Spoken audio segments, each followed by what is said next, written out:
Vin apprendre Creole. Today it's not a phrase but rather a sound.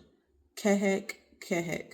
So usually if the kids don't want to leave their hats on, they don't want to stay bundled up, mom will say something like, Ou pa vle kite bagay sou, rad sou, talem ap tode kehek, kehek. You don't want to leave your clothing on, and soon I'm going to hear coughing, which is kehek, kehek.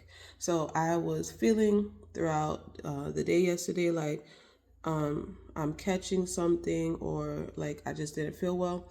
So I went to the grocery store and used also what I had at home to make a remedy, which I'm going to share with you how to make it.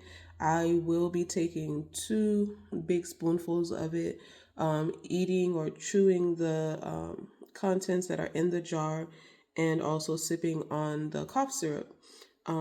This is what it looks like. It's been on a counter overnight.